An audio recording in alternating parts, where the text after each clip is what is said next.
कबीर जी अपने पुत्र के साथ गांव का भ्रमण कर रहे थे। पुत्र का नाम कमाल है। पुत्र जवान हो रहा था कबीर जी का।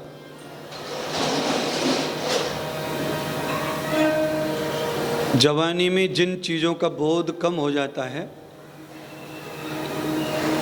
उनको स्मरण कराने के लिए ही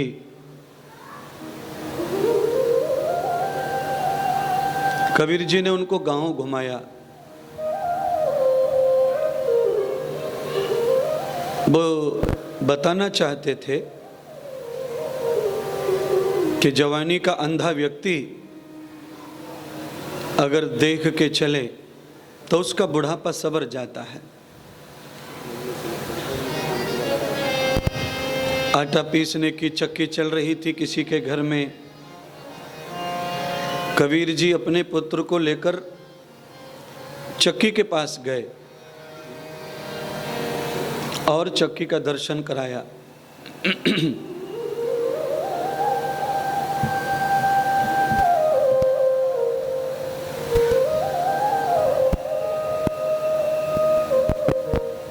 दाने डाले जा रहे थे, आटा निकल रहा था और चक्की घूम रही थी। नीचे एक पत्थर जगह पर स्थिर था, उसमें लोहे की कील लगी थी। उसके ऊपर वाला पार्ट घूम रहा था। पार्ट उठाया। थोड़ी देर तक पुत्र ने चक्की को परखा, देखा ये क्या कर रही है। कबीर जी ने कहा कि ये आटा बना रही है, सबको पीस रही है। चलती चक्की देख कर और गए कबीरा रोए, इन दो पाटन के बीच में अरे साबुत बचे न कोई। हे पुत्र, जन्म और मरण रूपी दो पाट हैं जिसमें सब पिसते चले जा रहे हैं। राजा क्या, रंक क्या, योद्धा क्या, वीर क्या, पूंजीपति क्या, गरीब क्या, सुंदर क्या, कुरूप क्या, बूढ़ा क्या, जवान क्या। जन्म मरण की चक्की में सब पिसते चले जा रहे हैं पुत्र।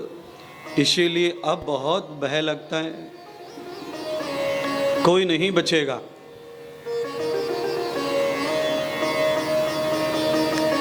थोड़ी देर पिताजी की बात पुत्र ने मानी, फिर पाट उठाकर देखा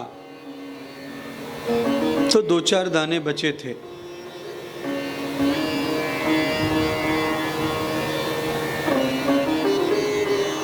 पिताजी, कुछ दाने बचे हैं जिनकी पिसाई नहीं हुई है।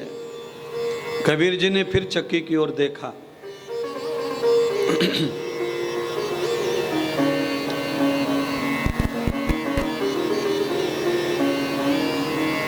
अब पुत्र जवाब दे रहे हैं,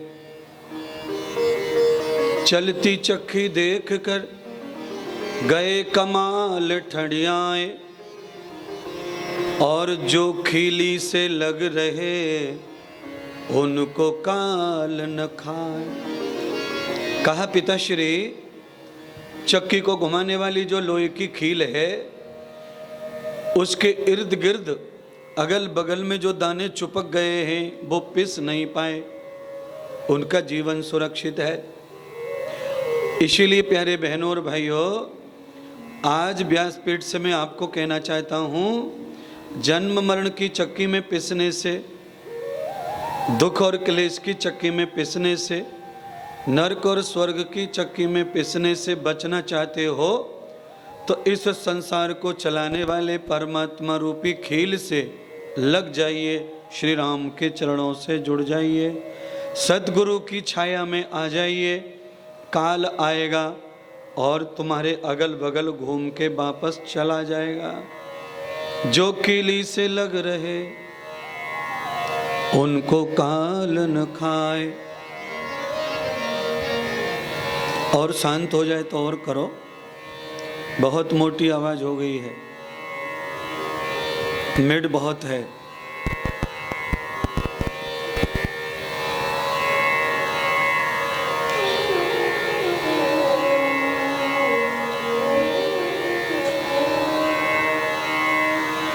इसलिए आप और हम सब प्रयत्न करें, यदस्तम तम पुरुषस्य यावतेरुक्तम ये वे लक्षणम क्रिया। कबीर जी ने जो संदेश दिया अपने पुत्र को, ऐसा हम नहीं दे पाते अपनी औलाद को। वो अंधेरे में तो अंधेरे में ठीक है, पर दिन के प्रकाश में भी अंधे होके घूम रहे हैं संसार में। कैसे बचेंगे संसार के प्रलोभन से, संसार के प्रताप से?